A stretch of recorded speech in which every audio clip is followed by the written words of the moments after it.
Welcome to APCUG's Wednesday workshops, where we get together in the middle of the week, in the middle of the day, and learn a little bit more about technology. Each week we try to take one or two new topics, and today, this month, we've been working on do-it-yourself projects. And today we've got a fantastic project from John Krout, who's going to be doing a whole session today on calendar making and how easy it is. And we're just going to get started on that. John's been with us a number of times. He's from the Potomac Area Computer Club. He's the newsletter editor there and member, and he's been a number of times on our activities and presentations. So John, I'm going to let you take it over. Okay, a modest correction, John. I am not the newsletter editor. Oh. I am a frequent contributor. Okay. Years ago, in one of the predecessor clubs that eventually became the Potomac Area Technology and Computer Society, I was a newsletter editor for a couple of years. And from that, I learned a couple of years is enough. I'm not going to do it again. But onward to the current topic. Okay, today we're going to talk about making do-it-yourself photo calendars. I've been doing this now for 10 years. I actually started out in 2009. I made a calendar using a website service called Shutterfly. And you're going to see a critique of that experience here in my slide deck in just a moment. So I'm going to get that started. All right. And I've got to go, now I've got to tell the machine that I want it on the full screen. Nope, that's not what I want. Let's go back. All right.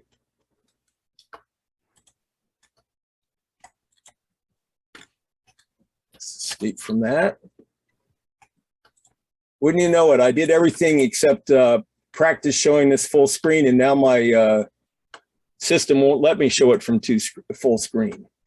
So I'm just going to go with it the way it's set up as is. So I'll share it with you here. Avoid any more time delays. And I don't need that shared. Here we go. Okay. Now, while I'm sharing, I want to do a couple of things to make sure that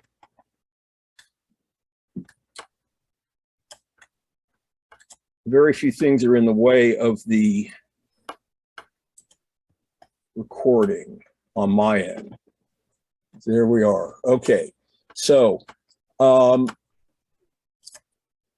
we're going to talk about is making a 2022 photo calendar, and I call it the easy way, and I'll explain why we do that. It minimizes your cost.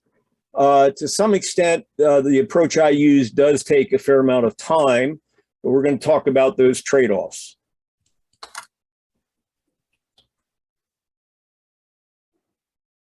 Okay.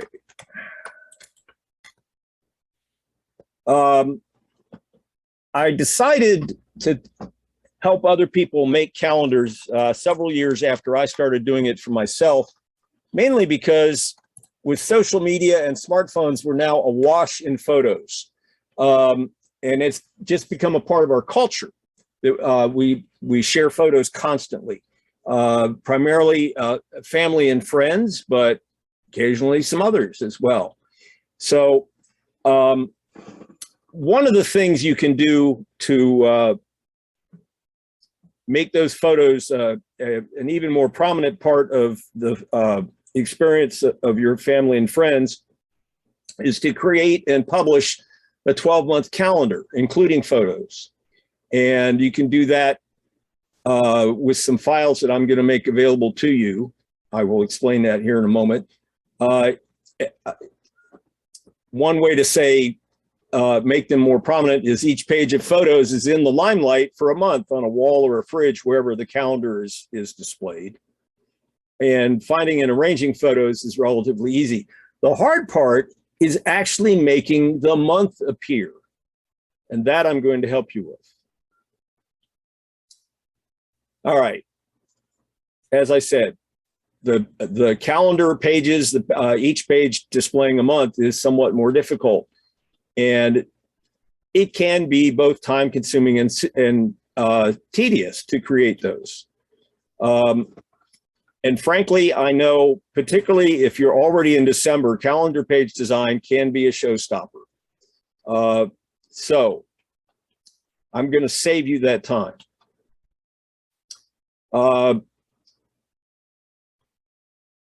After my experience with the commercial printing that I did at the end of 2009, I decided I could figure out a way how to make calendar month pages using LibreOffice Impress. For those of you who do not have any familiarity with that particular application, it is part of the free LibreOffice suite of Office apps that more or less mimic the behavior of Microsoft Office apps. Impress is the mimic for PowerPoint. So I started using Impress to create calendars at the end of 2010 for the year 2011. And as a result of that, I have come to create calendar pages, add photos, print, and bind all at home. I'm going to explain how to do that, but it does involve some costs. And if you do not want to incur those costs, I'll show you sort of a hybrid method where you can design at home and then have it printed at a commercial printing company. The key tactic that I use is each calendar month is a table, and each day in a calendar month is a table cell. And that makes it easy for you to add text, such as a birthday, an anniversary, any other relevant day. And I have even pre-populated the table with holidays. Now, the format I use is often called month per page, and that is a single month calendar fills one page. And the photos appear above each calendar page. The front and back printing on each page as a result, because the front of a page for March has the picture for April on its back, for instance. Each day on a calendar page can be customized, as I mentioned.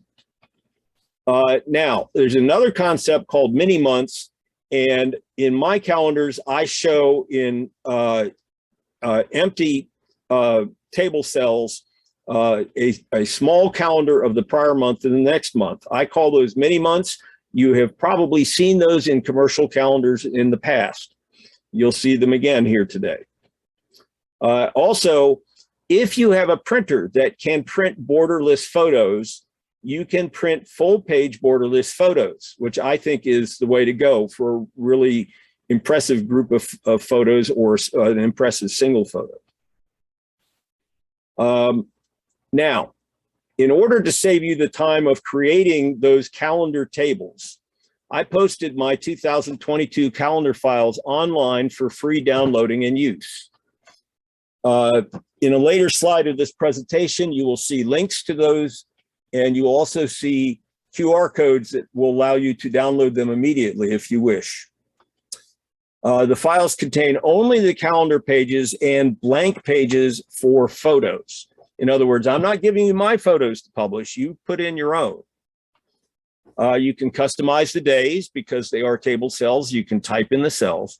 You can add your photos. You can print copies. You can bind copies at home or pay a print company to print and bind for you. And I might add that printing and binding at home is time consuming, and having a print company do it for you is costly. It approximately doubles your cost. The files are available, the calendar files are available in both LibreOffice Impress and PowerPoint file formats.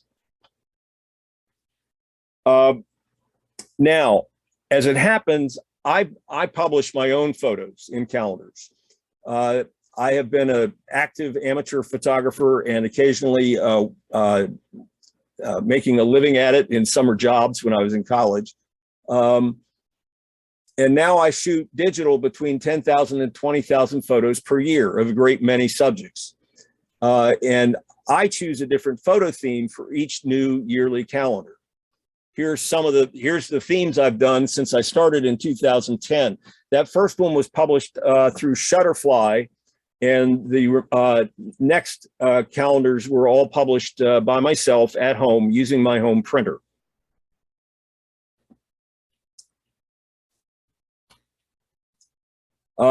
This is a photo of 2 pages from my custom 2020 calendar. This layout is called month per page. We have a full page for the month table and a full page for the photo. In this case, I used a single photo. The pages are 8.5 by 11, which is what we normally print on anyway. The photo occupies an entire page. Since my printer is able of printing to print borderless. Borderless printing, I emphasize, is not feasible on all personal computer printers. If you find yourself without that and you want to print on your own printer, then include a border. Now, there's some features on here I want to point out. Each month is a table. Each cell in the table represents a day and contains words or images or both if you want. I've circled some things here. I put in federal holidays, Easter, Halloween, spring forward, fall back, full moons, and new moons. And you can see those circled here. Later on, we're going to show you that a similar page up close so things are more easily visible. All right, and there are the mini months. Since October began on a Thursday, I put them in the top row in unused days. And I have since this was an October page, I had a calendar for September and another calendar for November. I call this spend money and time because for my very first calendar, which I designed in 2009, for the year 2010, I used an online service called Shutterfly for designing, printing, and binding. Now, here's what you run into in an online service. They usually have a minimum quantity, and they usually have a fairly high price. And I thought that the combination, I don't know if you can do the math in your head, but it was $420, $21 times 20 copies. And delivery took several weeks. So it was money and time. I thought the cost was excessive. The paper was matte cardstock with very low contrast. I wanted design features, particularly the mini months, that were not offered back then. And on Shutterfly, I don't know, maybe they're still not offered. So in 2010, I decided I would evaluate various Windows software applications that provided calendar design options. And I was seeking to lower my cost, but I was also seeking to have more control over design. And each software application I found was even more limited in design features than the online services, which surprised me quite a bit. They enforced some things. For instance, one application, it required you to print an ornate border around every photograph. You could not eliminate that. And I found that was not the kind of flexibility I was looking for. And then I had a bit of inspiration. I realized that there were 7 standard months. Think of it this way. Each one starting on a particular day of the week. One starts on Sunday, one starts on Monday, and so forth. And 31 days long. If I design those months, then I can customize them by reducing the number of cells that are in use to 30, for instance, for a 30-day month, or 28 or 29 days for February. So that was my first little design innovation. I realized I could make 7 month designs, one starting on each different day of the week, and then use those to create a year-long calendar. So I created a LibreOffice Impress file, which I called the JK Calendar Kit, and I used that for several years I created an equivalent one in PowerPoint, and I used it to create 7 or 8 of the next calendars, 2011 through 2018, I think. Cost per calendar was reduced to about $10 when I printed at home and did binding at home. Now I mentioned previously that printing on matte cardstock produces low contrast, and I wanted to explain why contrast is important for photographs. Low contrast literally hides photo details from the eyes, and it makes each photo look ancient or faded. High contrast makes details easier to recognize, and it's really the details that attract our eyes, that make us want to look at that photo. I learned in college, in photo courses, that contrast can be too high. By doing that, you eliminate details in deep blacks and featureless whites. But believe me, you're not going to find a paper you can print on that will drive contrast that high. That was true in the days of film, but not now in the digital time frame. Now I'm going to mention some paper types. It's pretty important when you choose a paper type that you use a brand and type that is known to your printer driver. I use a Hewlett-Packard printer, and of course it likes Hewlett-Packard paper, so that's what I buy. But it turns out to be pretty effective glossy paper. Plain paper and cardstock have matte surfaces and provide low contrast at best. As I mentioned previously, glossy paper provides better contrast, and there's 2 kinds. Photo paper is printable only on one side. So given our approach where we're printing on both sides of a page, we need 2-sided paper. And glossy brochure paper, while not so glossy as photo paper, is far better than plain paper and cardstock, and is printable on both sides. So there's one sort of what you might call a variant of glossy brochure paper called trifold brochure paper. Do not use that because it has the folds already on the paper, and that's going to look horrible in a calendar. But glossy brochure paper is widely available. Okay, now we're going to analyze my costs. In a nutshell, typically my ink cost is the main cost element of printing at home. I print 18 calendars in a typical year, about $6.67 per calendar in ink. Paper. I use HP Professional Business paper, glossy on both sides, 150 sheets per package. And since I use about 1.5 packages to print 18 calendars, the paper works out to $2.92 per calendar for 18 calendars. Comb binding. Now, this is almost unnoticeable. Current price on buying 100 plastic combs, and I'm going to show you a picture in a few minutes so you can recognize what I mean by that. And so for 18 calendars, it's 10 cents per comb, and for 18 calendars, the total is $1.80. That obviously is not a huge part of the cost. So the total is $9.69 per calendar. Now compare that to the $21 that Shutterfly charged me back in 2009 for my 2010 calendar. I'm saving a lot of money. The ink price varies, partly because photos vary in the amount of ink required. And just to give you an extreme example, my theme last year was night shots. I say last year, I mean for this calendar year, for 2021. And every one of those photos used a huge amount of ink. And I ended up spending almost twice as much per ink as I normally do. So it was in the neighborhood of $13 per calendar. And the total was up around $15 per calendar. I'll never do that one again.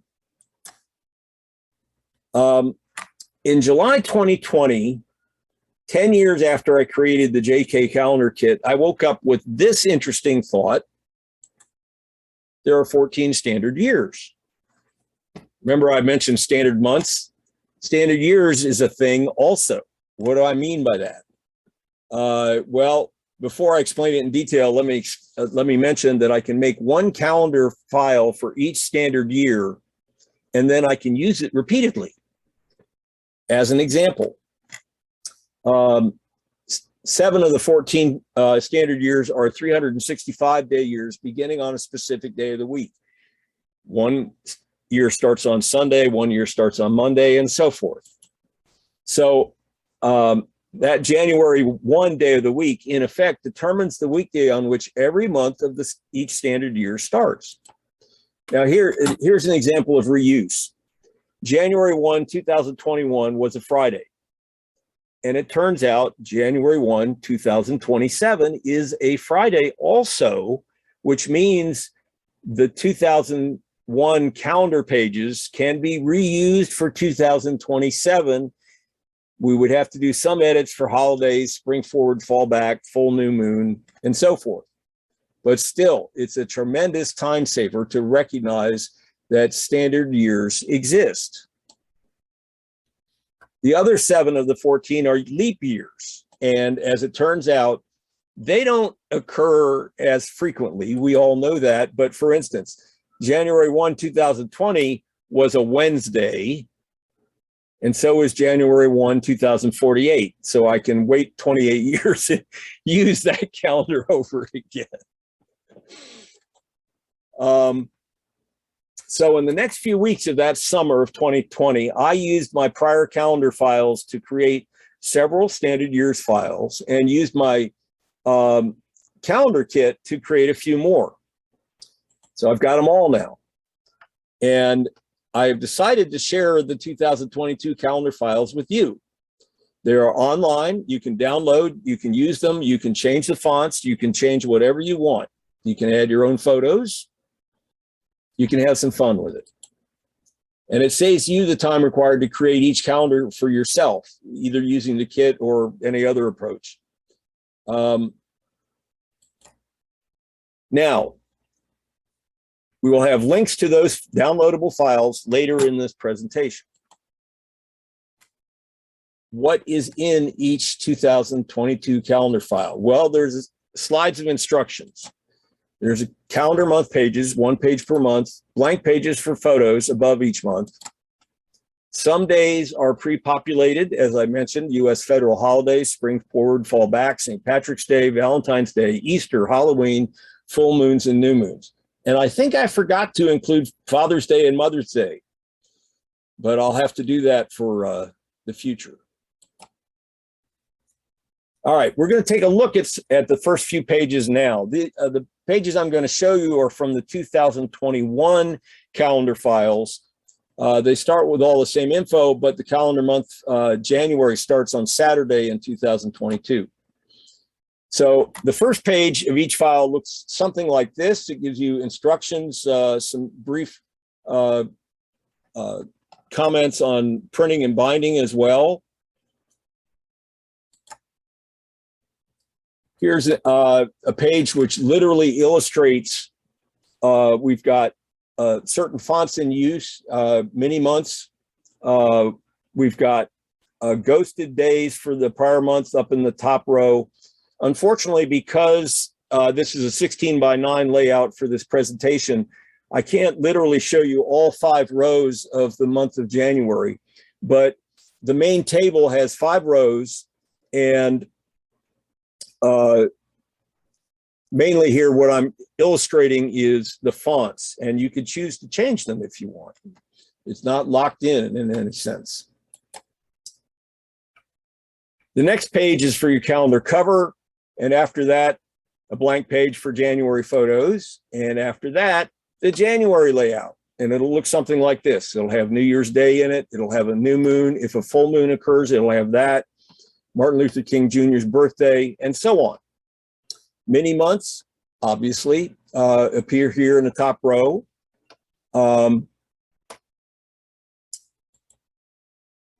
Now, as a bonus, I decided to create a compact layout in which both the photo and the calendar table appear on a single 8.5 by 11 page in portrait orientation. The table occupies the bottom half of the page, and so you've got a half page above it for photos. And this approach saves ink, paper, money, and time for printing compared to the normal month per page layout that I've been using. You can put an entire calendar on 6 sheets of paper, double-sided. So here's an example of that layout where the table appears on the bottom of the page and photo appears on the top. The font sizes are smaller than the month per page layout. And frankly, if you're printing this for, how do I put this diplomatically?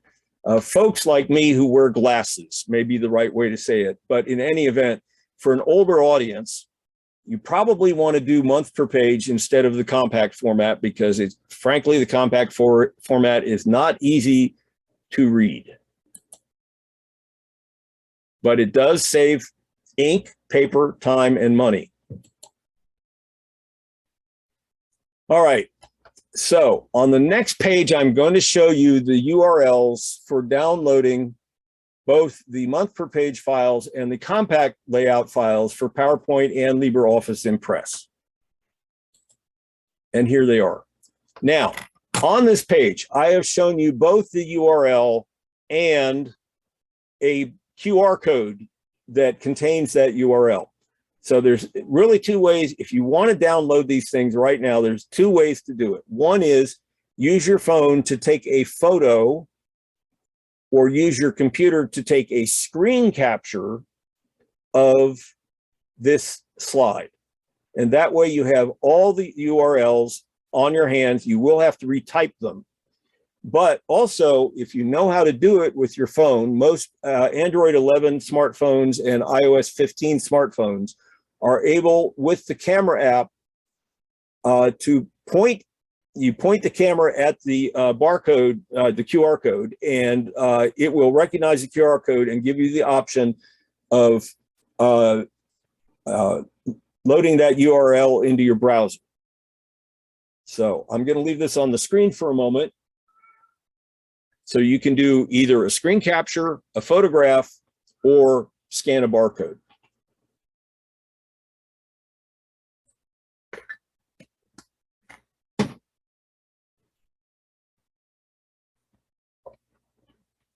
Now, although these files save you a tremendous amount of time, I have to admit, life in December is often busy. And now that I'm retired, I'm finding out that even when I'm retired, it's busy. So I recognize that not everybody is going to have enough time available to produce one of these things, even in a small quantity, by the end of the month or by Christmas Day or whatever. So I have something else for you that might make your life a bit easier, although it may delay the effort. And that is the same files for 2023 are now available.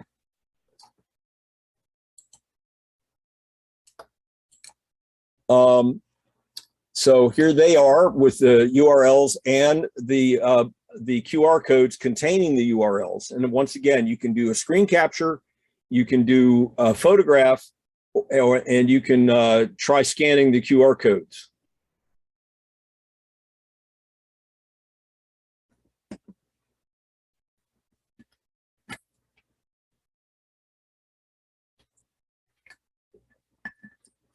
When I present this in 2023, I'll just eliminate the 2022 slide. But you all are in an unusual position here at this time of year, so I figured even those of you who know you can get an initial calendar produced might want to have advanced access to the 2023 files. All right.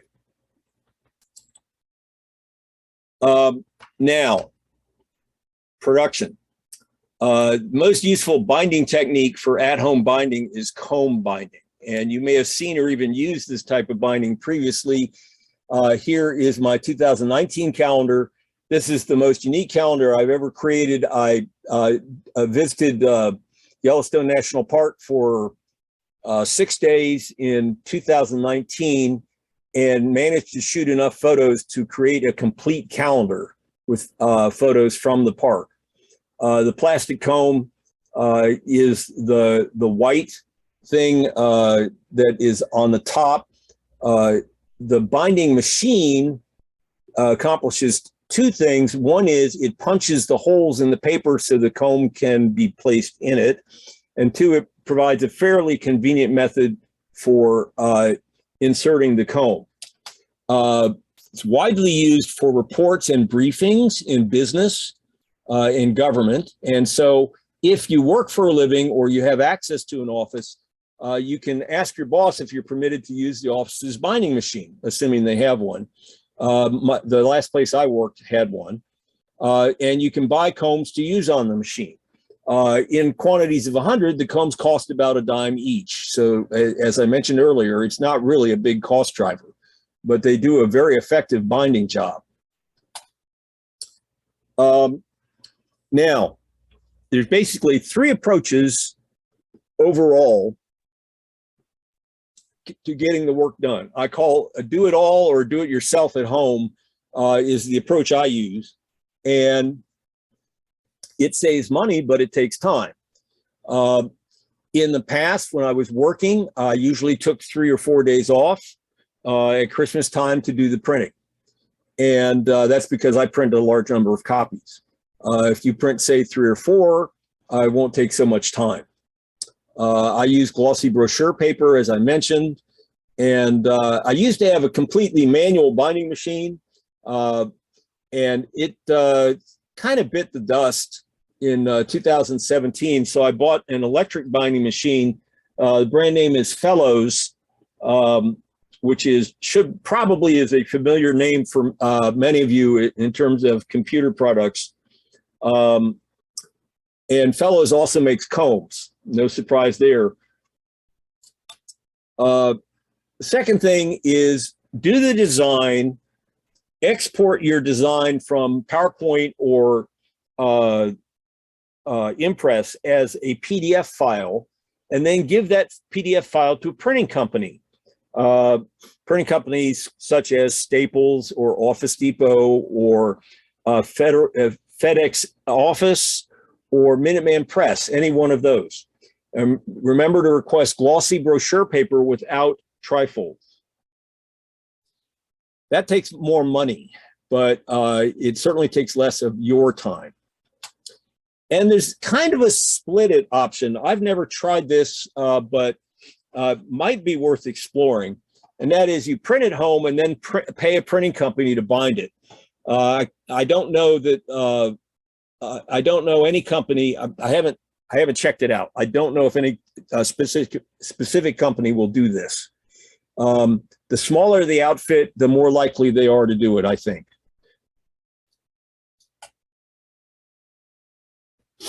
All right. This year, I started design in the last half of November. I had it done by December 1st. I'm actually in the process of printing my 2022 calendar now. What I do is print the black and white pages, the ones that have the month tables. I print those first, and then I print the color pages after that. I've got most of the black and whites printed now. And I typically took 3 to 5 days off from work prior to Christmas to print and bind.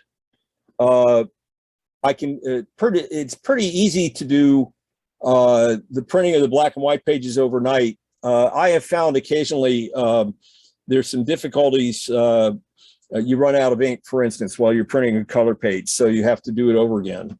I like to be able to at least do the color printing when I'm in front of the printer and able to cope with any issue like that. I mentioned previously, I typically print and bind 18 copies, and I print the calendar pages first and then the color photos on those pages. I typically consume 3 sets of color cartridges, and those cartridges cost almost $20 each. With tax, it's a little bit more than $20 each, which is why I said let's see here, three cartridges. What do they call them? Magenta, cyan, and yellow. So that one set costs $60. And actually, if I add it up, it's more, I think I said 120 in that prior slide. It's more like 180 when I do 3 sets. That changes the economics a bit, doesn't it? All right, I print the months first and then the photos. I mentioned that. Okay, let's see here. So I found out a little bit more about print companies. I happened to take my 2019 calendar PDF to Staples and Office Depot to do a test print. And I found out at that time, neither company was able to print borderless. It happened that I worked next door to a Minuteman press. So I took it to them and they were able to print borderless. I have not checked FedEx Office. I happen to know they do offer comb binding. They are specifically oriented for small businesses, and so they offer that kind of service if the business doesn't have the comb binding equipment itself. Come to think of it, FedEx might be a perfect place to go to get binding done after you do printing. And of course, if you ask anybody to do the printing for you, again, I emphasize glossy brochure paper without trifold. As I mentioned, a workaround for the borderless printing problem is to design your photo layout with borders. I happen to think borderless has greater impact, but you know, life's like that. It's full of trade-offs. Now, one day at work in 2019, a colleague showed me a personal month per page calendar prepared by her brother, and her brother was using the Walgreens calendar design and print service. That calendar included every feature that I wanted, including borderless glossy photos and mini months, all of that. Now, I don't know how easy it would be to add birthdays and so forth. I haven't tried it out, but I did find out something that you ought to be aware of. First of all, it's printed at a local Walgreens store. So that means you can get to it pretty quickly. At this time of year, they're probably printing a lot of other stuff as well for customers. So it might not necessarily be overnight. And the cost per month per page calendar, according to their website, starts at $19.99. Now, I suspect that means for a small print run, it costs more, and the cost per calendar goes down when the number of copies goes up. I don't know that for sure, but if you want to save some time and try doing the design completely online, you can look at Walgreens. So that's the end of what I've got for you. I'm going to give you my email address if you want to consult with me. I do many other presentations each year at the Potomac Area Technology and Computer Society. There's the URL. Now, my next presentation for that group is on Saturday, January 15th at 1 p.m. Eastern Time.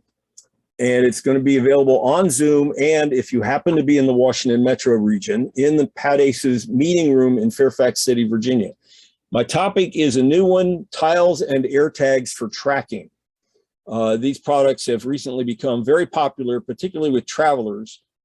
Now, in order to attend, you can request a guest pass. You can write an email to the address shown here, but once again, I've got a QR code just in case you know how to scan these things. And that QR code is different from the ones I showed you previously. Those were all download URLs. This is actually an email QR code that will populate the recipient address, the subject line, and the body of the message. So you can scan that QR code and send that request off to Pat Ace's right now if you decide you really want to see this thing in January. And that's it. I'm going to relinquish the shared screen and John, yes. can you briefly show us how you create one? Create one what? Just one calendar page. Okay, let's see here.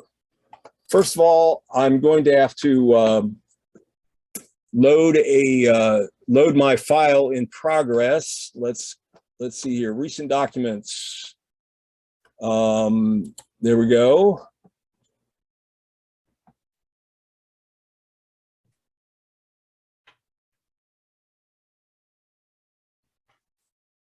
Get that loaded up. This one already has all the photos in it, so it took a long time to load. Now, what I'm going to do is show you the page for February. Let me go back to the, let's see here. Can you still hear me? Yes. Okay. I need to, all right. I need to switch. Yeah, let's see here. I confess I am at a little bit of a, I'm in a little bit of a quandary here. Let's see. I can't seem to get back to the meeting screen in order to switch. Up at the top, you can try doing the drop your menu down for stop share or pause sharing and see if that lets you get a change. Yeah. Okay. Let's see here, pause sharing. There it is. Thank you. Okay, I got it back. I want to do what's called a new share of the other. There we go. Now, can you all see February 2022 on the screen? Yes. Wonderful. Okay, so the process of adding something to a table cell. For instance, let us suppose, as an example, that you had a birthday for your son, Ralph, on February 3rd. You simply click in the cell, you have a cursor appear, and you type. If I can spell, I'll be great. Let's see. PH apostrophe S, birthday. There you go. It is pre-formatted for 12-point type, and I think, wait a minute, I want to make absolutely sure I got that right. So let's go to format, look at character. Maybe it's 10-point. No, it's 12. Okay, pre-formatted for 12-point type. And what I did with federal holidays is I made, particularly those that require a day off of work, I made those bold. You can see that on February 21. What I also chose a photograph, and I put the description of the photograph here at the top. And I'm going to show you that photograph. There you go. So that's basically it. Now, the mini months are already populated. New moon and full moon already populated. Valentine's Day already populated. Those are all in the file when you download the file. I changed the font up here. Each year I use a different font for the months. And so the default font is Arial, but I changed it for this year to one that I thought, one I hadn't used before that I thought was pretty good quality. And that's basically it. On other pages, I put in my kids' birthdays, my birthday, my grandson's birthday. And I'm not going to show you any of those. But just to show you as an example, here's a deer in a meadow. This one is a very unusual shot of a very well-known waterfall in that region, Tucker County. The yellow and brown that appears in the water here is tannin. They had a very unusual heavy thunderstorm in June, and I happened to be there the next day, and the tannin came washing down through the leaves and into the water of the waterfall. And I call this the root beer float, because that's what I think it resembles. That's just a sample of some of the photographs. Now here's a different sort of approach where I included 4 photographs. These were, this is a hummingbird feeder hanging just outside the picture window of a restaurant. And I happened to, I'm a dedicated photographer. What can I say? I happened to take my camera in when we went to dinner in the restaurant. And I must have shot 30 or 35 photos of these hummingbirds around this feeder. And I just thought it was wonderful dinner show. So I included 4 photographs on this page as opposed to just 1. So that's, I hope that gives you a little more of an idea of how to do these things. Here's the August page where I had empty days in the lower right corner instead of the upper left. And so I put the mini months in the lower right corner. Again, the mini months are pre-populated for you. Those are in the calendar files when you download them. You don't have to do anything to make those appear. If you don't like them, you can remove them. I want to show you one thing about July also. July actually spanned 6 weeks. So it started on a Friday, and I had to do a split day down here in row 5 on the left corner, where I literally split the cell and included the 24th and the 31st in that corner. That's also something that's probably pretty familiar to you if you've looked at any commercial calendars.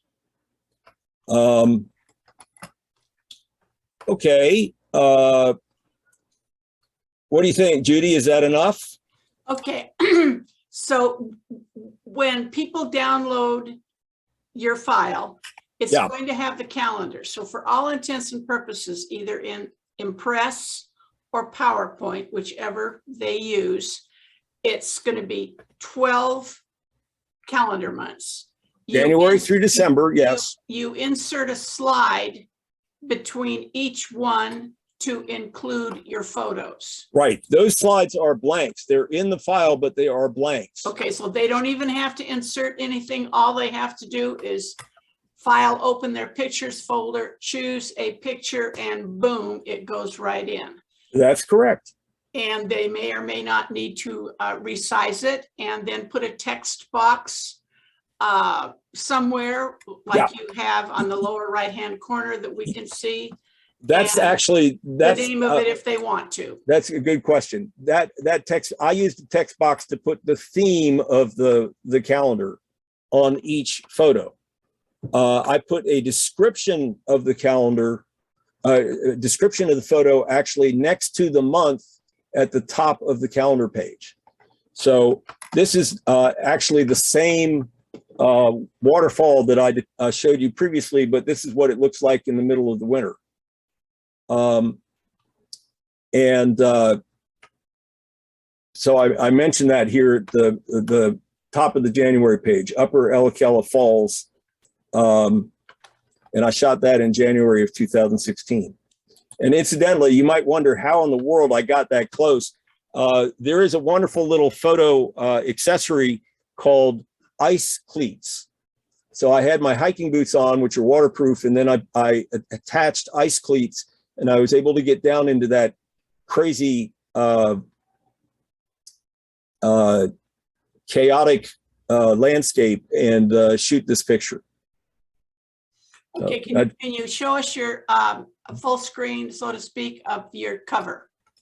Oh yeah, you know, the approach of using a single photo to fill a calendar page is great if the photo is landscape orientation. But I had some that were very tall portrait orientation photos, so I put those on the cover as strips like this. The one on the left is an end of the ski season photo from that county, where they have a big bonfire and they have a big celebration. The waterfall is actually, there are on Alakela, there are 3 waterfalls. The one you've seen so far is on the top. This is the second one down, going down into the canyon of the Blackwater River. And I shot the one between them of my 2 of my kids and my friend, one boyfriend and of my daughter, and then a couple of friends from college who were visiting. I just thought that pattern of bare roots was interesting. And finally, on the right, one thing that has become a very big deal in the last 25 years up there, because of the high elevation relative to the landscape around it, a lot of wind turbines have been built. And I shot this picture of the wind turbines at sunset one day. I thought it was particularly dramatic.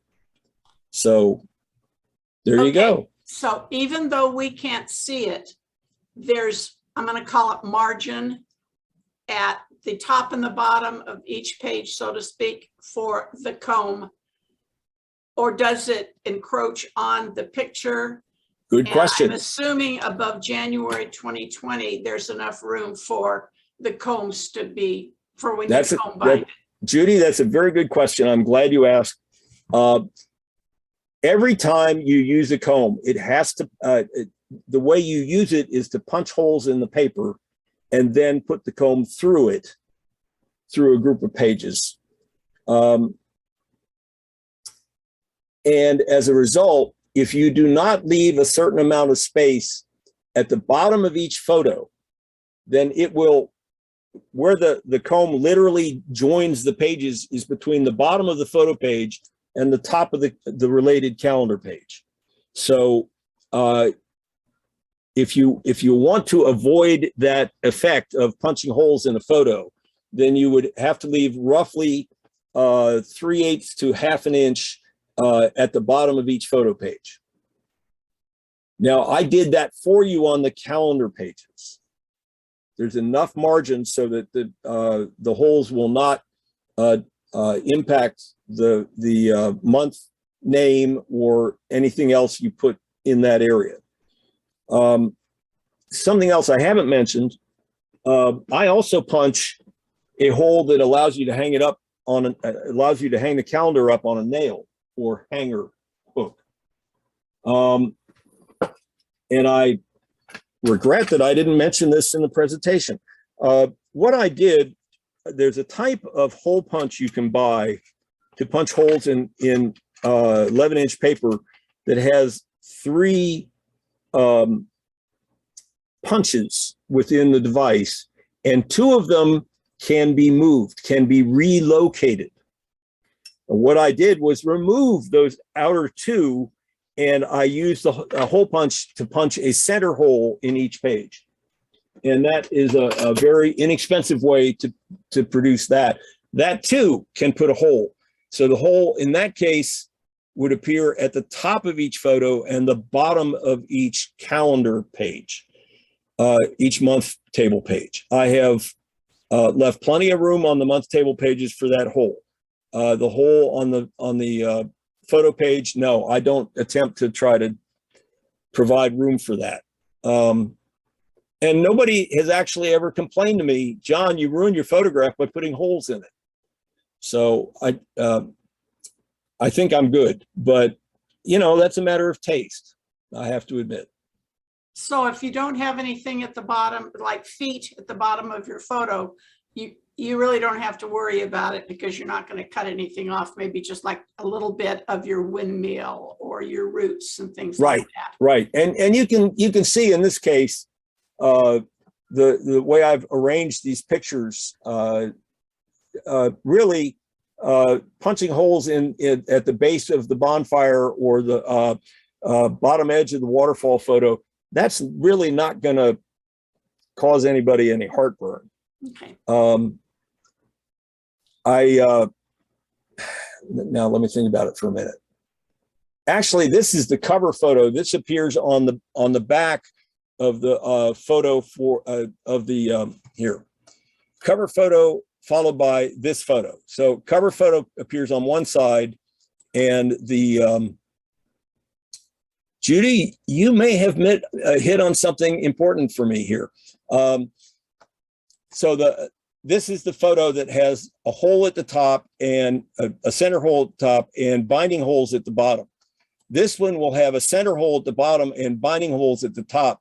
I'm going to have to, I want my friends that are at the top of the picture of the roots to be visible. And I'm now thinking that I just may have to move that picture down in order to, I may have to rearrange this in order to make my friends visible at the top, because I suspect the two at the right, the hole is going to go right through it. And again, Judy, I thank you for making me think about that.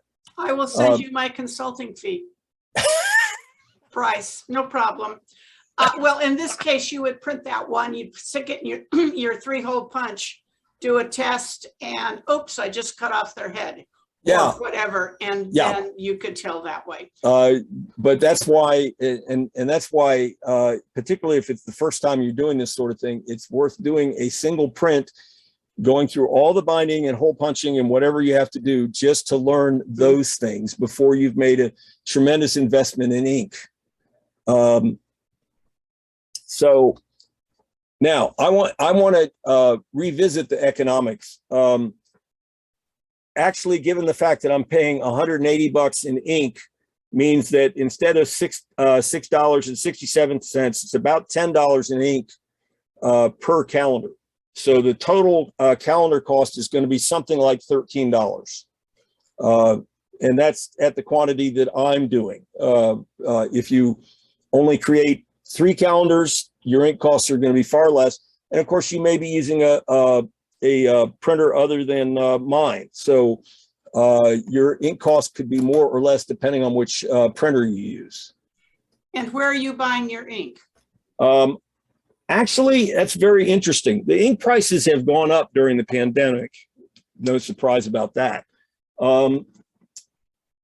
Used to be that I could get them for just a bit under $18 per cartridge at Staples, and Staples is fairly near where I live. So if I needed, if I had enough time to get over there before they closed, I would run and buy a new set of cartridges. But it turns out the price is exactly the same on Amazon now. They're both $19.39, I think.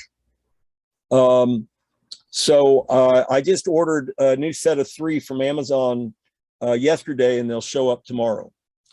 And right now, Staples is having some kind of deal. If you bring in cartridges, you get whatever. And I happen to need a new toner cartridge, so I'm going to bug out to Staples. And yes, I usually give them to somebody else to recycle, but I'm going to give it to them just to see what happens. So you can oftentimes get your ink on sale. Right. I have been doing that at Staples for many years, and I have a large bag of cartridges from the past couple of years. I haven't bothered to take them over, but perhaps I should do that. Mm-hmm. And back in the day, Office Depot let me come behind the counter and do all the comb binding for the handbook that we gave to all the attendees of the Southwest Tech Conference.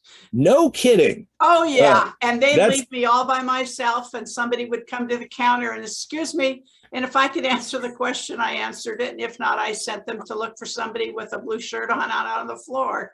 It was more fun. That's how come I know a lot about comb binding. Yep. But anyway, we have a lot of questions about printing, but first, could you show us a blank template? Just, I know it's going to be one with just without the pictures, but show the blank template. Yeah. Okay. Let me think about that for a moment. This is what you get, and this is what you have to populate. Okay. Where did I put it? I mean, this is super cool. Well, I'll tell you, it really takes advantage of the fact that most people have some experience using PowerPoint or LibreOffice Impress. And that's really what this makes this valuable.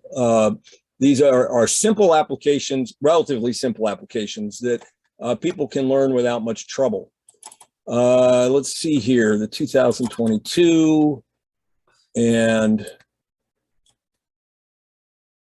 let's see. And after this is all over with, when you have time and, you know, we're not here, I'd like you to go into PowerPoint and export it, everything out as an outline and see what happens.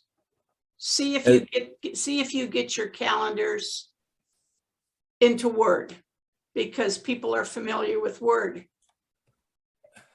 But it seems to me that you could use the snipping tool and snip your calendar pages and put it into Word if you're more comfortable with that.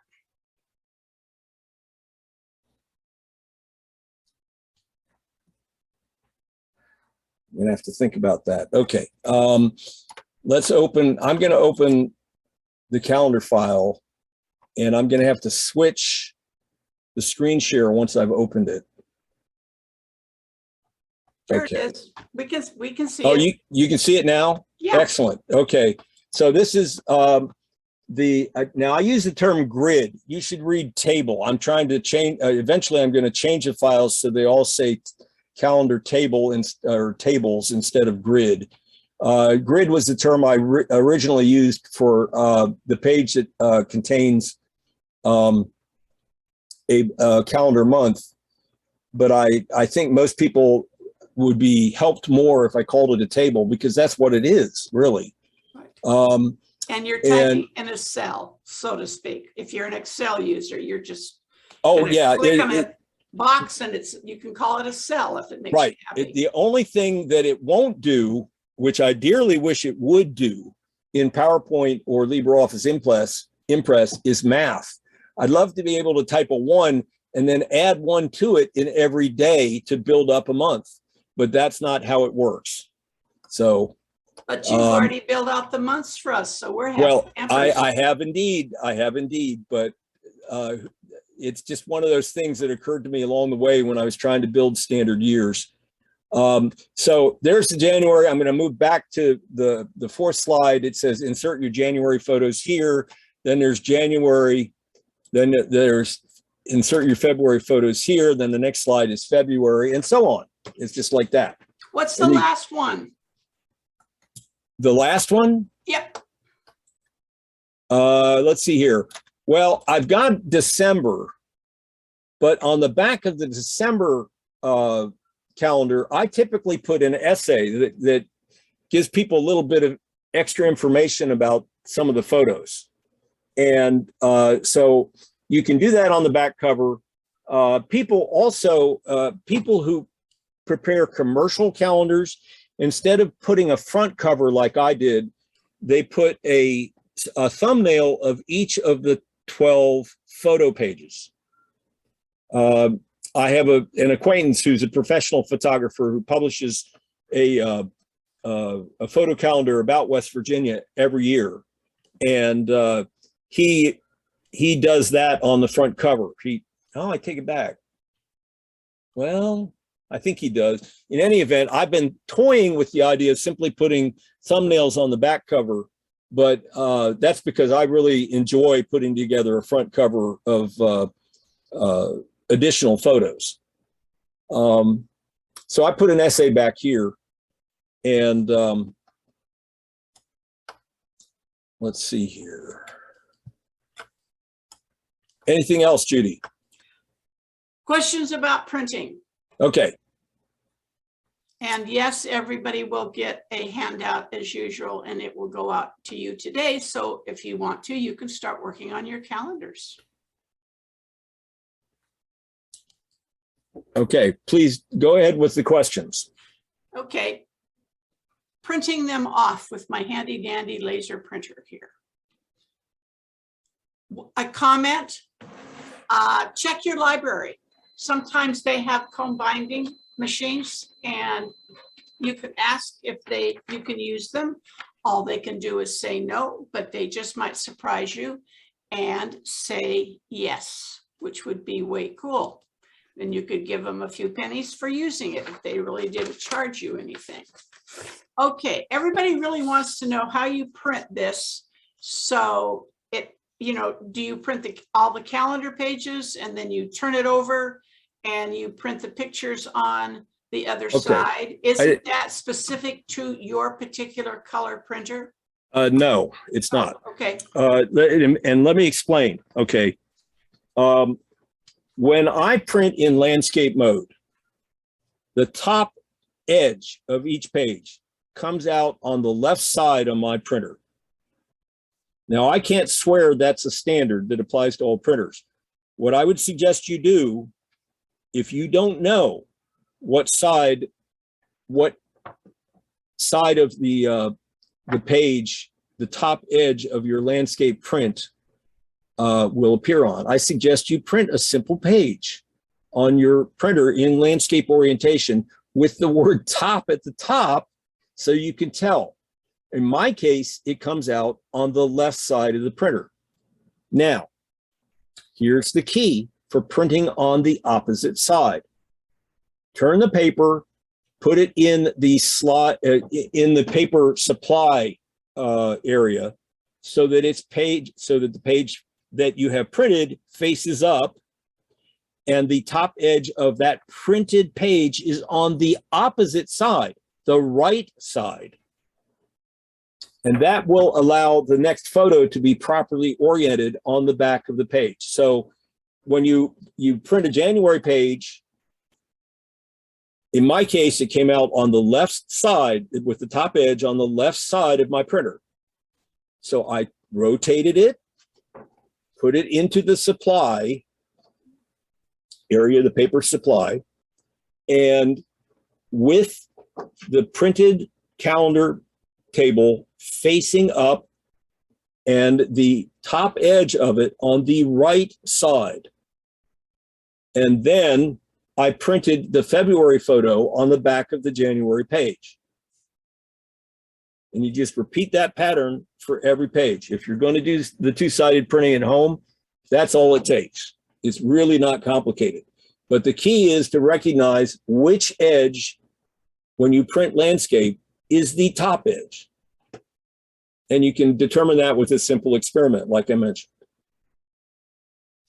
And if, like me, you have a laser printer and a color printer, don't experiment on your laser printer because it's going to be totally different on your color printer. And the voice of experience says, please remember to write down exactly what you did and which way, the top, you rotate it around, and does it go up or does it go down? Because if you don't write it down, you're going to question, oh my gosh, I just went to lunch and I came back. I forgot how I did it. So write down all the steps that you're doing when you print it, so you have it forevermore. Yes. The only reason that I can recite this off the top of my head is that I've been doing this for 10 years. Yes. And even then, each year, I'm very careful to experiment to refresh my recollection before I, try to print a dozen or 18 copies of my my calendar. I printed one complete calendar this year just to make sure that every color photo came out at the right brightness, that none were too dark and none were too light. And In addition, I found some mistakes I'd put in. I had some typos that I needed to fix. So that first print was very, very useful for me, although it'll probably never see the light of day in terms of showing it to other people. Also, I might mention that if your printer is capable of printing borderless and you've never tried it, you should try that and make sure that you have solved all the problems related to settings in the printer driver before you attempt to print a number of calendars. Borderless printing is not the easiest thing to do. Now, let me explain. Until this year, what I did to print was I exported the calendar as a PDF file, and then I used Adobe Acrobat to do the printing. And it does a magnificent job with printing borderless photos accurately. This year, I tried it using LibreOffice Impress, and I found a setting buried in LibreOffice Impress that finally made it possible to print borderless. It was a very difficult experience. It took me 3 or 4 prints in order to get it right.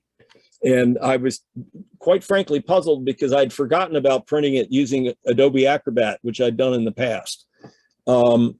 So another way to document it, aside from taking a lot of notes, is to make a video. Set up your phone on a tripod and literally make a video of everything you've done and narrate it as you go, so that you've got a record that you can literally watch. So that's another way to do it. I Googled and I got as far as Canon and HP, and they both have borderless printing. But not every model printer's borderless. That's the key. The thing to do is Google the question first with before you muck around with the settings and everything. Right. Brand and model. That's not something that you do, and just Google it with your printer number, and they will have the instructions for you step by step. Yep. It is a little bit faster to do it that way than noodling around, because a lot of people have never gone into their printer settings. And for all intents and purposes, if you think your photos are good, you don't have to use the color, the brochure paper. You can just use regular paper if you only bought enough paper to. Well, here's what. And that's just me. But then again, I am not a digital photographer person. Let me make a comment. I think it is a worthwhile experiment to do, to buy brochure paper, glossy photo paper, and print on both, and print on plain paper, and decide for yourself which one is best for you. Mm-hmm. I've obviously made that decision for me, and it's not necessarily the case for everybody, but I have printed on plain paper in the past, even heavy cardstock, and there were some photos I thought the impact was just plain lost. Mm-hmm. So it's something that each person who cares about this topic really ought to do as an experiment, is try each type of paper and decide which one you really prefer. I was just suggesting it for your test. Oh yeah, for a test. Just a test. Yeah, for a test print. Yeah. To make sure that you can print borders, plain paper is fine. Yeah. Absolutely. What happens if I get my photos printed by Office Depot, and then I do my black and white month pages at home on my laser printer? Is it going to cause a problem? You're saying he gets the color photos printed at Office Depot, and then he brings them home and he runs them through his laser printer on the calendar side of the back of the photo. Is the heat of the laser printer going to ruin the ink in the photo? I think the answer is yes. I bought a package of laser brochure paper, and then after I spent the money, I researched the differences between how lasers print and how inkjet printers print, and boy, there's a whale of a difference. My impression is that laser heat is really going to ruin any color. Now, if you did it the other way, where you printed the month pages first at home and then took it to the Staples or Office Depot to get the color prints made, the real question you have to ask yourself is, what method are they using to print? And my impression is that they do not do any inkjet printing at all, that it's all color laser. I may be wrong about that, but certainly when I went in and they did the test prints for me, they were doing them on laser printers. I don't know. That's a tough one. I got to admit, it would really depend on the specifics. I did own a laser printer at home, and I used that for a few years. And when it broke down, I went back to inkjet printing, in part because the laser printer I had was black and white, and I wanted to do color printing. But not everybody feels that way. Now, let me mention also, what I use today is a printer that is no longer being made.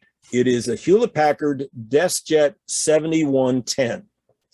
It's still possible to get ink for it. In fact, they use the same ink in a number of different printers, so the ink supply is not an issue.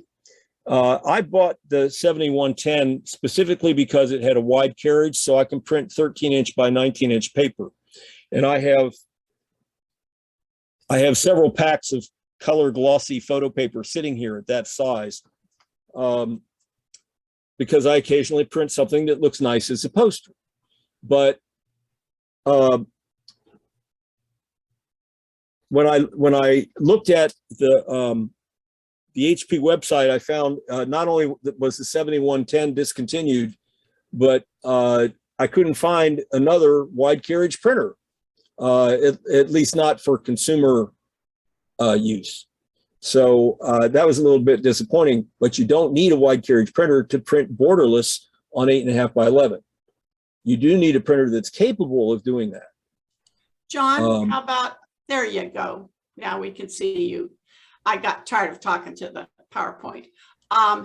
Sally Ann says she has a HP printer she saves on printing costs by using the Instant Ink program. Of course, not all the HP printers qualify, but for $12.99 a month, she can print 300 full color photos. So that's something else to look into. And that's her total ink cost per month. HP mails the cartridges to her and provides return envelopes. That's interesting to see that, because I always thought that would probably be more expensive, but obviously it isn't. And you also, don't have to get in the car and spend money on gas to get to Staples or Office Depot or whatever. Now, everybody that asked a question in the chat box, he provides you with the mini month. Somebody wanted to know how you do it, but you give it in the templates. We saw what it looked like in a blank setting, so to speak. Oh, I think you answered the mini all months, the oddly enough, the and mini with months showing them. The mini months are themselves tables. Yeah. So I've embedded a mini month table in a cell of another table, which is perfectly legitimate in terms of Microsoft Office table behavior. And it's very small font. And believe me, when I was doing that for the compact layout calendars, it was a very, very small font, but it's certainly feasible. And the one thing I had to do was eliminate or minimize the borders in each cell around the text. So that was something that allowed me to create very small tables. Kurt has a comments about the Epson EcoTank printers, and I have 2 members in my group that have them as a result of someone giving a presentation to our group about that, and they absolutely love them. So over to you, Kurt. Unmute, please. Unmute, please. Kurt, you have to unmute. He can't. John. I have to find him. He didn't have his hand up. Okay. I did earlier, and Windows wiped out on me, so I had to rejoin. Some comments about printing costs, and something I just got in the mail, and I forwarded it to Judy. A couple of years ago, in fact, longer ago than that, I bought a low-cost color laser printer. And what I found into its life was it needed some parts replaced and whatnot that exceeded the original cost of the printer by a lot, and toner wasn't particularly cheap. And I'd seen all these ads for Epson EcoTank printers, and I decided to first recommend one to my daughter. Oh, so she was the test subject, huh? Let the kid experiment, spend the money. She needed the printer as part of her, and this is pre-pandemic, working at home experiences and that. And then I bought one. I love it. Okay.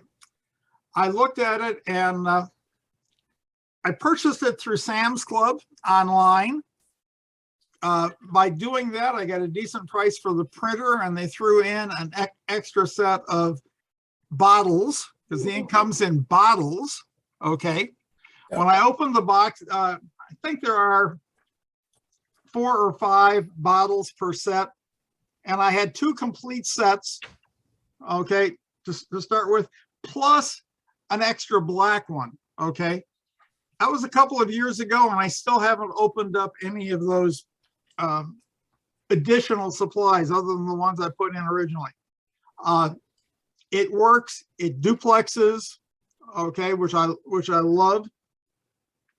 I just got an email from Epson announcing their EcoTank photo printers. Okay, and I forwarded that to you, Judy. They're not cheap. Okay, the standard size one, I just looked it up on Amazon, is about $650. They have one that'll handle up to 13 by 19 inch paper, up to 1.3 millimeters thick. Okay, and it goes for about $1,300 Now, to me, that's a lot of money for printing. Okay, but when I look at the costs that John has, okay, over and over and over again, I think I would justify one of those printers. Okay, I have been extremely pleased with it. I have never had to do anything with it, like cleaning nozzles or aligning them or something like that. Okay, I'd suggest that you look into it, because you've got some substantial costs for ink and whatnot that you're going through over and over and over and over again.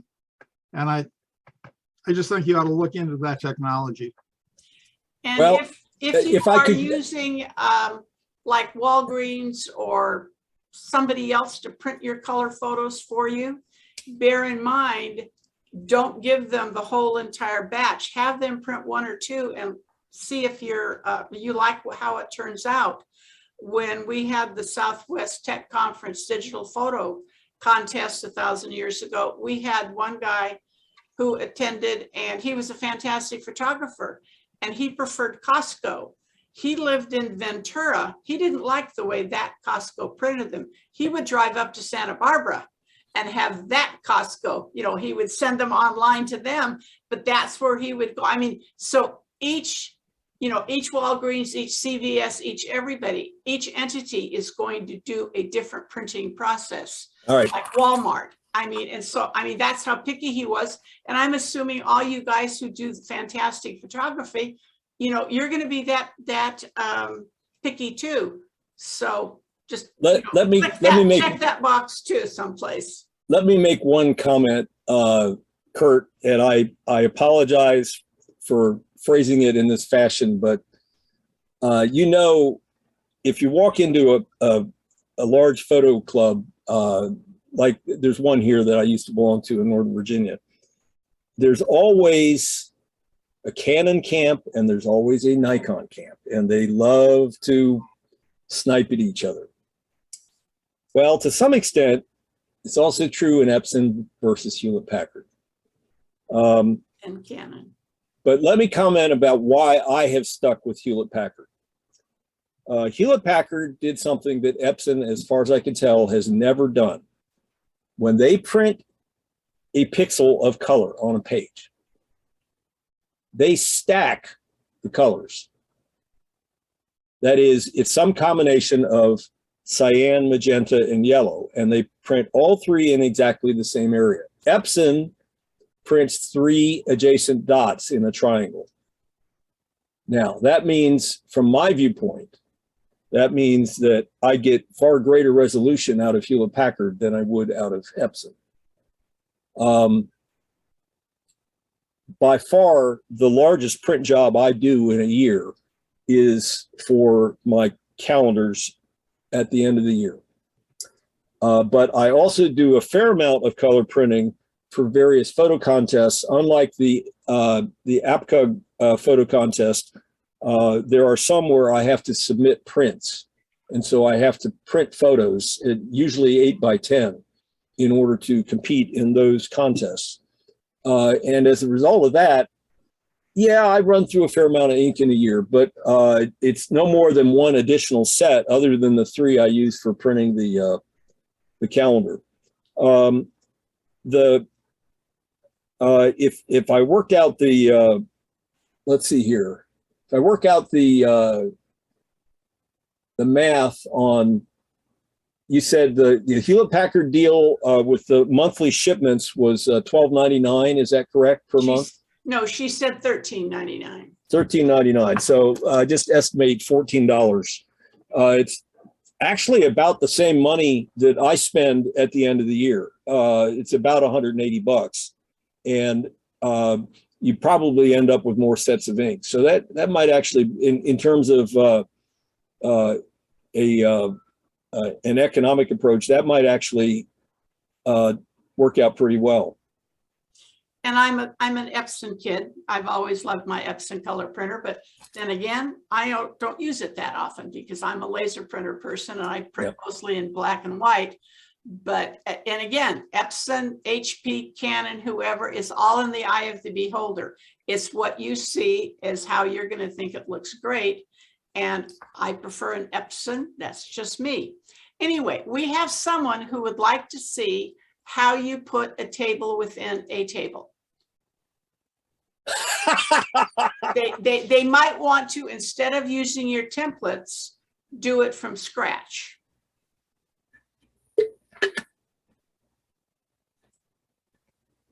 You know, it's been a year and a half since I did that. I'm not sure I can demonstrate that again, but let me think about it. Okay, what you have is you have a text box.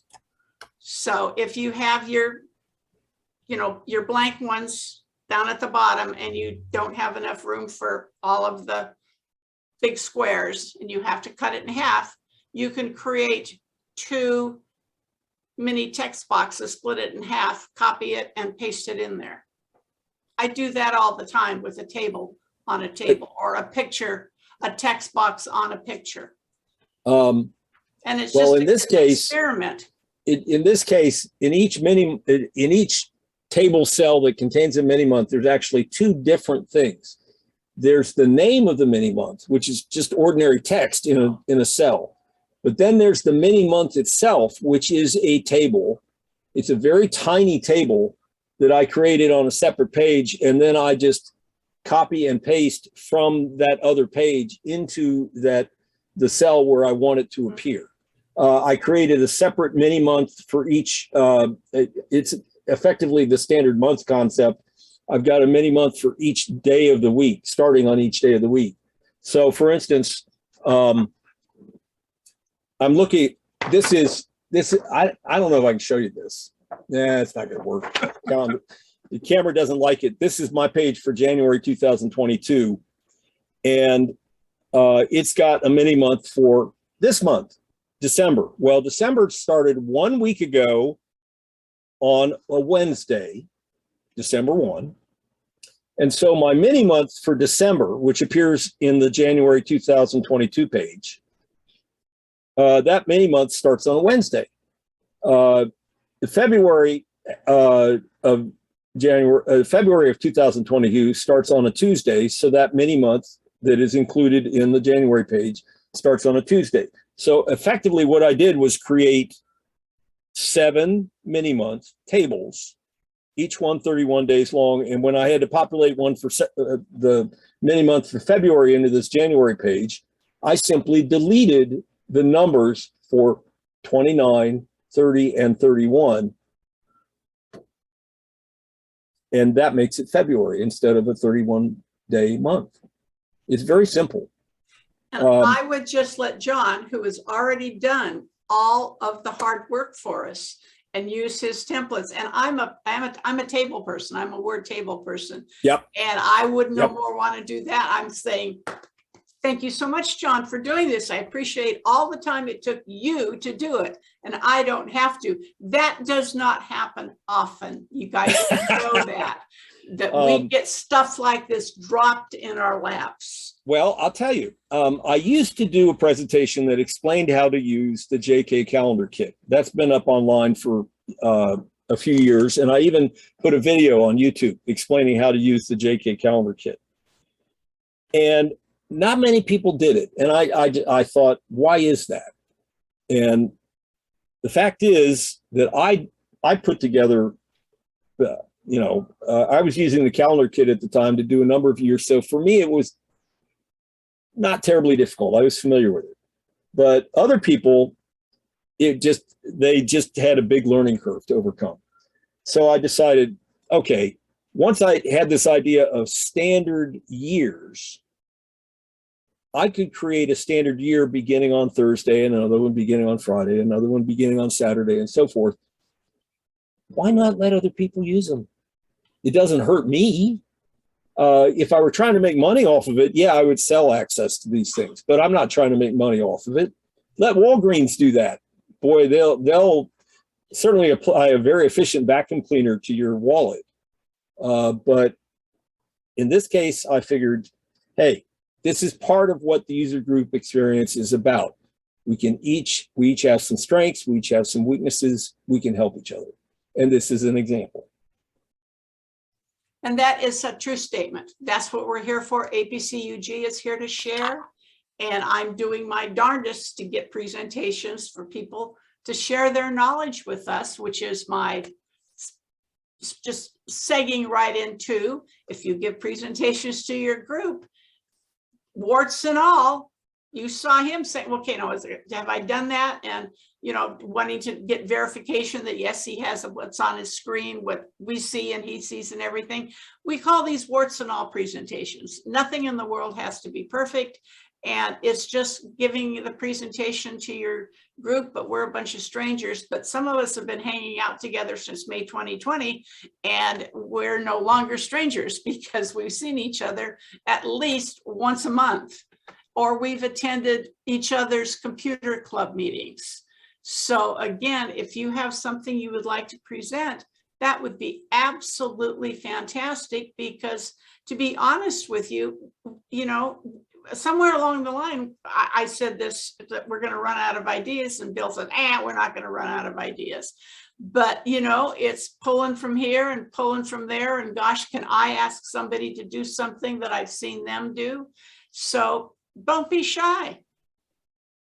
Don't be shy. We'd love to see whatever you have done for your group. Does anybody have any questions about anything? The kind of presentation that this was like our e-card and our other presentation is with the screenshots and everything and the strict instructions. You kind of all have it mostly up here because it was so thorough. That's called a teaching presentation. John Kennedy, over to you. Bill James has his hand up. Like, Oh, Park, you have gone to the front of the line. Bill. Yeah, I just had a question. Joe Nowak is kind of setting to the side, but he has a wall full of calendars. And I was just curious, are those calendars he's created himself?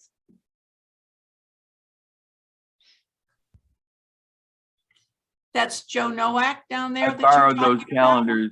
I borrowed those calendars from a search of images on Google. They're not mine. Ah, very good. I love the word borrow because I was going to ask if you're going to give them back, but I don't think so. That's okay. I thought it was a cool background for the presentation today. Any other questions? Oh, Mary has a question. Yes, Mary, would you look down at your toolbar and look for reactions and click on that and raise your hand electronically? There you go, because you might have been on 3 screens down and we wouldn't have seen you raising your hand and going like that. So unmute yourself, please.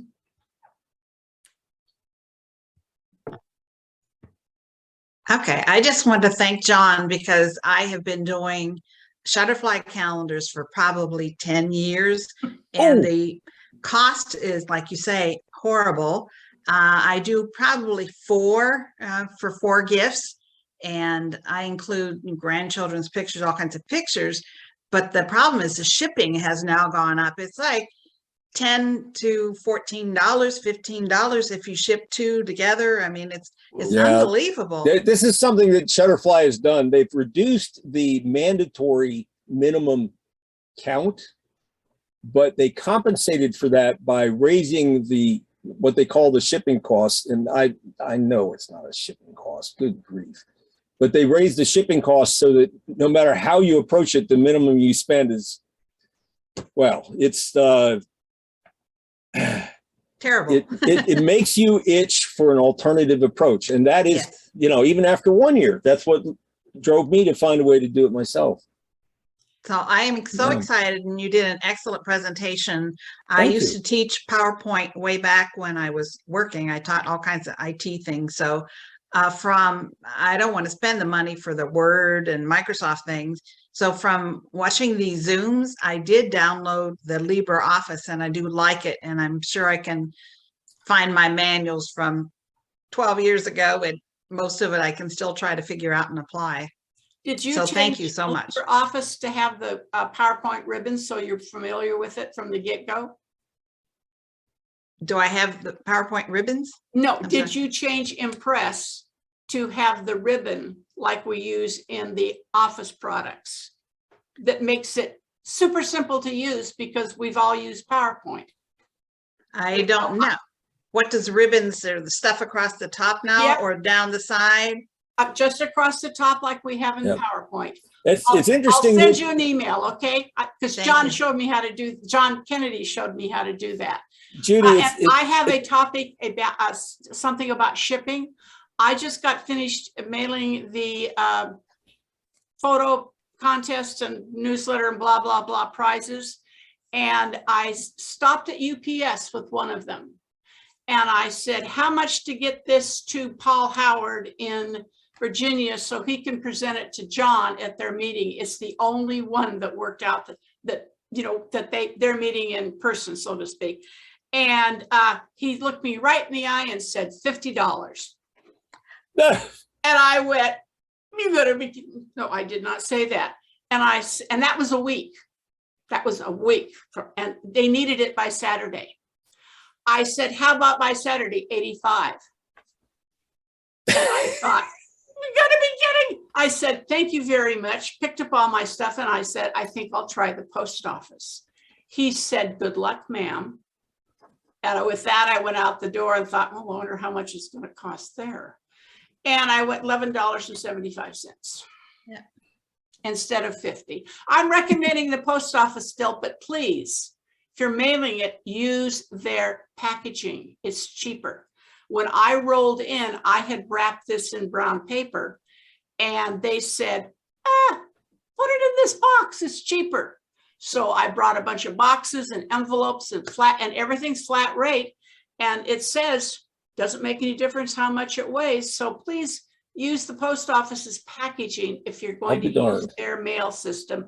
And I'm sorry, John, that you weren't worth $50 worth of postage. What can I tell you? And or 85 either. It got to me. I mean, I have no complaints. Paul, let me know. Oh, well. Diane, you're on.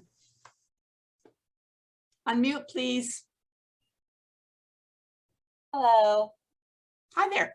I have a question, and I'm sorry I joined late. I was on another webinar, and you may have covered this. And no offense to printing, and I like that. And I've done PowerPoint for years, and I really like your presentation, John. Thank you. A lot of good ideas.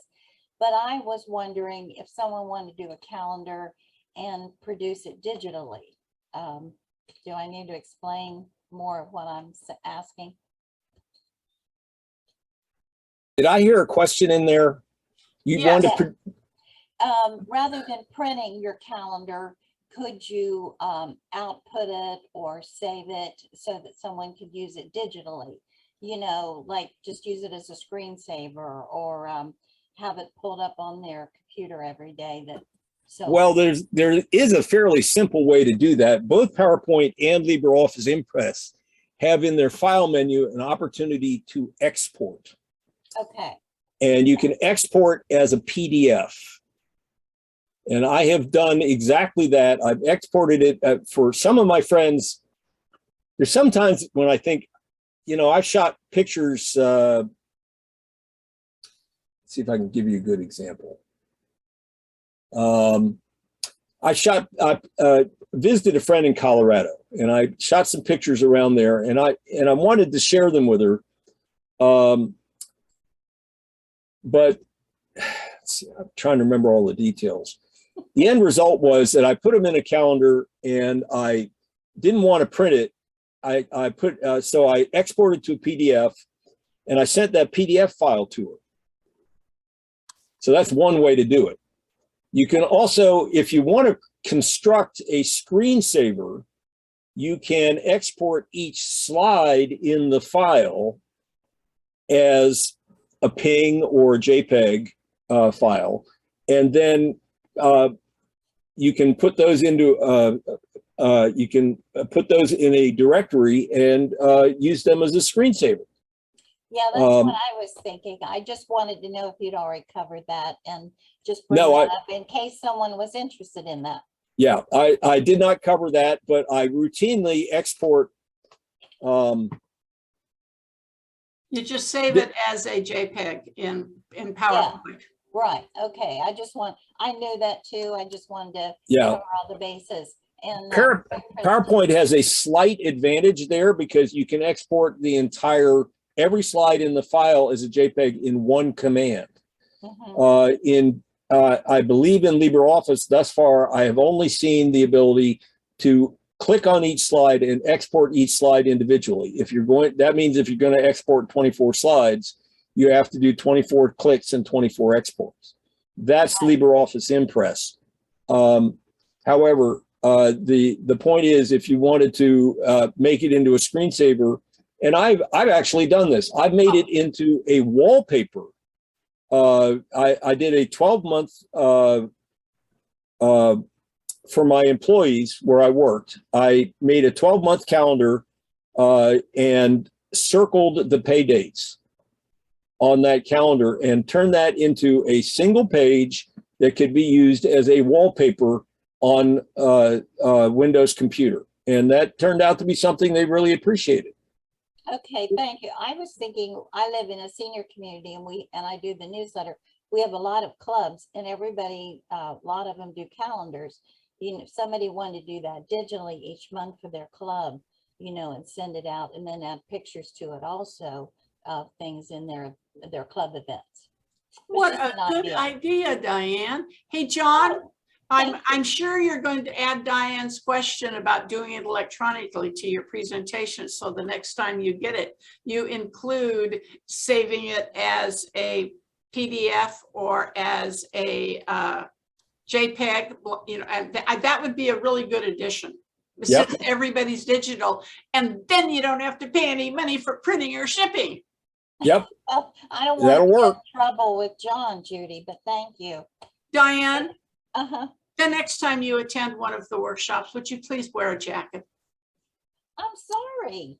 Well, because you're in Florida and you look like it's always warm in Florida, It and it is. makes me feel bad.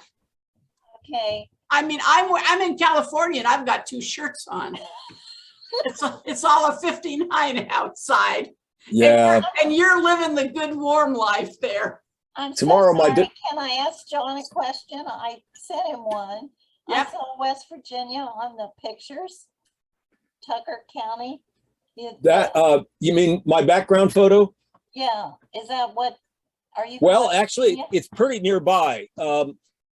My dad was born in Tucker County in 1917, and ever since I was a baby, he'd take us up there every couple of years for family reunion in the area around Davis and Canaan Valley, which is the Okay. eastern Tucker County, way up in the mountains. Yeah, I recognized your photos, Blackwater Falls and so forth. Anyway, Oh, I'm from yes. West Virginia, Judy, so if that makes you feel better.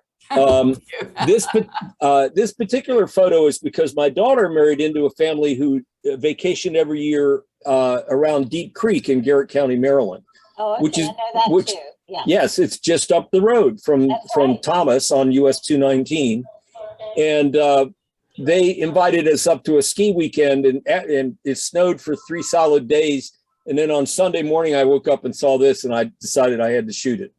But it's in the same general area, and yes, I so thoroughly enjoyed photography at all seasons in that area. And some of my college friends say, well, they said, you will retire in that area. And I said, hell no, because frankly, the healthcare just doesn't cut it in the mountains. No, and you see where I am, so. Over the I- Sorry, I'll wear a jacket next time. I found, I think, for me, a really good compromise. El Paso, which is totally unlike anything on the East Coast, it's desert, but it's also 90 minutes from the ski areas in southern New Mexico. So it's got the mountains and, just about everything else I could care for. And it doesn't have the mid-Atlantic humidity, which I was born here, I've lived here all my life, but I can't stand it in the summertime. Yeah, we don't have humidity where it's warm and desert. I'm in Chaparral. Over Okay. to Kurt. Yeah. So that's, A question for John. Have you actually taken these files that you've created in Impress and translated them into PowerPoint, imported them, exported them in PowerPoint format? I have found a lot of trouble, especially some of my Mac friends, sending me presentations that they did in Keynote, and they just don't work well. There's always a glitch here or there. So can you address that? you have hit the nail on the head. There's always a glitch here and there. And guess where it was when I exported these standard years into PowerPoint? It was the mini months. The mini month tables got terribly distorted in PowerPoint, and I spent hours fixing those. So those of you who use the PowerPoint versions of my files will find those things work just fine, but it wasn't without some effort. And I might add that to the credit of Microsoft, you will not hear me say those words very often. To the credit of Microsoft, they now provide in PowerPoint the ability to load ODP files, which is the file format used by OpenOffice, by LibreOffice Impress. Yep. It's an open document presentation, ODP. They provide the ability to load those files. Do they load them with complete fidelity? No, but it depends on what you're doing in those ODP files. Many months, embedded tables in other tables, that's complicated. And I found out there were some glitches when I loaded them into PowerPoint. but I fixed the glitches. Yeah, but you're right. It's not without some foibles and stuff. I raised my hand. So on your templates that you offer, do you have Impress ODTs and PPTs? So That's correct. That's correct. Yes. So you just choose which one your little heart desires. Yes. And if you choose to download a PowerPoint and then you open it in Impress, you're on your own. I do not guarantee results. If you download an ODP file and open it in Impress, it should load faithfully. If you download a PPT file and open it in PowerPoint, it should load faithfully. You should not have problems. I have done that multiple times just to make sure that you won't have problems. But if you try to mix and match, you're on your own. Thank you.